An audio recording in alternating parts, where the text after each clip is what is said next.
Welcome to Democracy Now!, democracynow.org, the Quarantine Report. I'm Amy Goodman. The World Health Organization's Director General warned Wednesday the COVID-19 pandemic has reached a grim new milestone, with worldwide confirmed cases of the novel coronavirus topping 5 million. In the last 24 hours, there have been 106,000 cases reported to WHO, the most in a single day since the outbreak began. Almost two-thirds of these cases were reported in just 4 countries. The United States tops the list by far, with over 93,000 deaths and over 1.5 million confirmed cases. The U.S. has the 9th worst fatality rate in the world, right next to Iran. Russia has the 2nd highest infection rate, with over 300,000 reported cases. Brazil, which recently surpassed the United Kingdom to become the 3rd most affected nation, has emerged as the world's largest coronavirus hotspot. In Brazil's Amazon region, the mayor of the hard-hit city of Manaus accused the government of far-right President Jair Bolsonaro of intentionally allowing indigenous communities to die of the disease.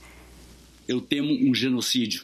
I fear genocide, and I want to denounce this to the whole world.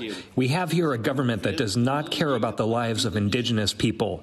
It is a crime against humanity that is being practiced here in my state, here in my region. In the United States, Columbia University disease modelers reported Wednesday that if states had begun social distancing measures just 1 week earlier in March, 36,000 fewer people would have died of the coronavirus. The Columbia report came as ProPublica revealed how different responses to the growing outbreak in San Francisco and New York City led to a stark difference in death tolls between the two cities.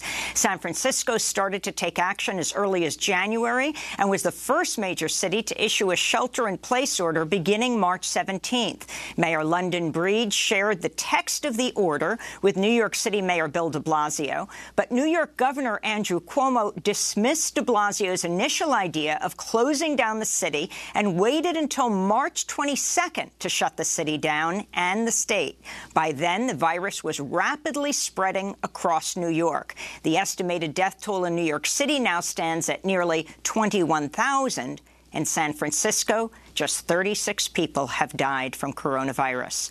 Meanwhile, Republican political operatives have begun recruiting pro-Trump doctors to make television and radio appearances to promote the case for reopening states' economies, even where they've failed to meet safety benchmarks set by the CDC. This is Republican Party strategist Nancy Schultz speaking in a leaked audio of a conference call obtained by the Center for Media and Democracy.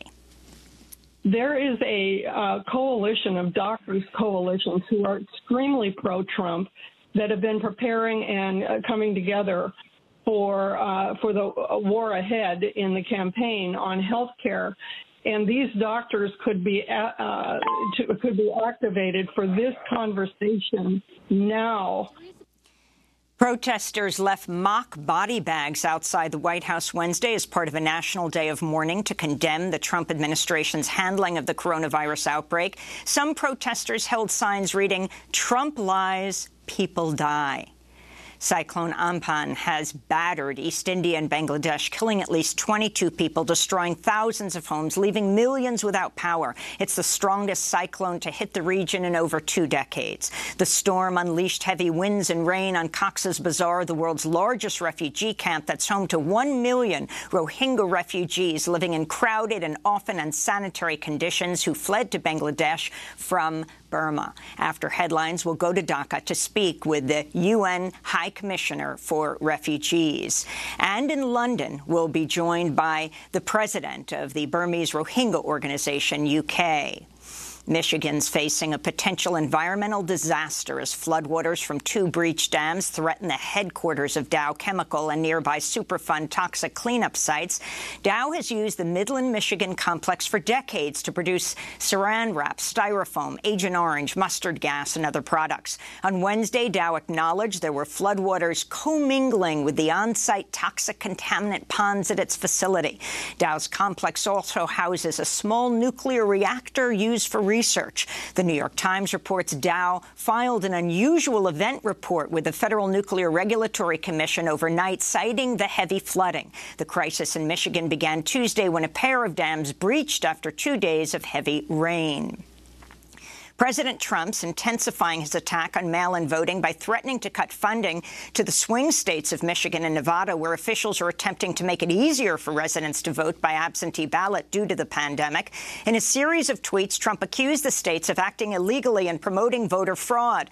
Trump's tweets came a day after Michigan's Secretary of State Jocelyn Benson tweeted, "No voter should have to choose between their health and their vote, and every Michigan citizen has a right under our state constitution to vote by mail. With funding from the Federal CARES Act, I am ensuring every registered voter has the tools to conveniently exercise that right," she said.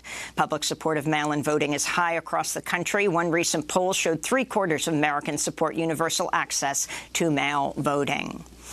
The Labor Department releases its latest unemployment figures today, with economists estimating another 2.5 million U.S. workers filed jobless claims over the last week. The total number of newly unemployed people is rapidly approaching 40 million, a level not seen since the height of the Great Depression.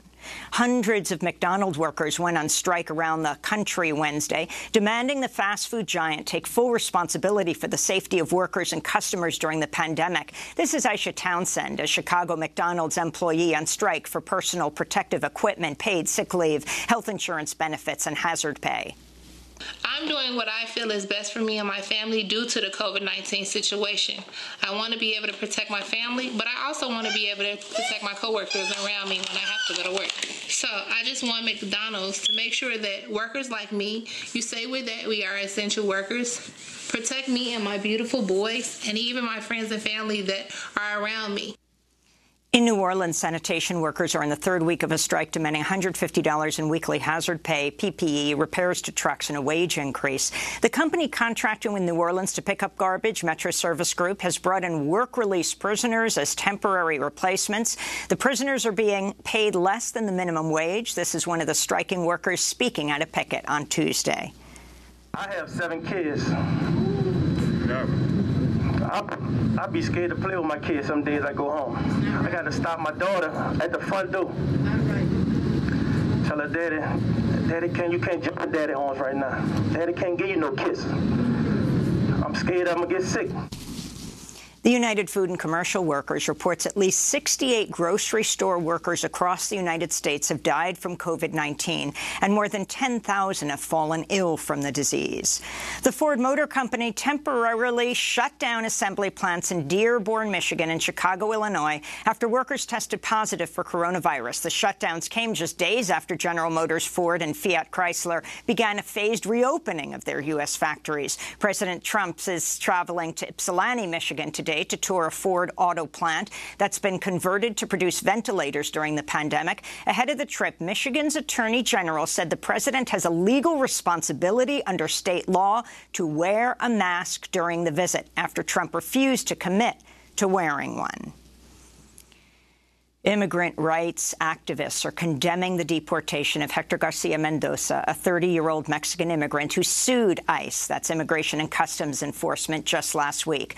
Garcia Mendoza was part of a class-action lawsuit demanding the immediate release of all immigrants held at the Elizabeth Contract Detention Facility in New Jersey, where prisoners and staff have tested positive for coronavirus. He was transferred to Texas Tuesday, then deported to an undisclosed location in Mexico. His attorneys say they have not been able to find him. Garcia Mendoza's removal came despite a federal judge's order blocking the deportation. Advocates believe his expedited deportation is retaliation for the lawsuit against ICE. In Alvarado, Texas, 11 immigrants imprisoned at the Prairieland Detention Center have filed a class-action lawsuit against ICE demanding their release after at least 45 people at the for-profit jail tested positive for coronavirus. The prisoners say ICE is continuing to transfer immigrants to other jails across the country, risking the spread of COVID-19 from one ICE jail to another. In Arizona, 14 immigrants held at the Florence Detention Center near Phoenix have started a hunger strike to protest dire conditions inside the privately owned ICE jail. This is one of the Florence hunger strikers. There are 14 people infected here, and they have been sent to the hole. The sick ones are sent to the hole. We started the hunger strike today. The time to stop will be when they release us in boxes. They will have to take us out in boxes because we no longer believe in them. The United Nations Middle East envoy has called on Israel to abandon its plan to annex parts of the occupied West Bank.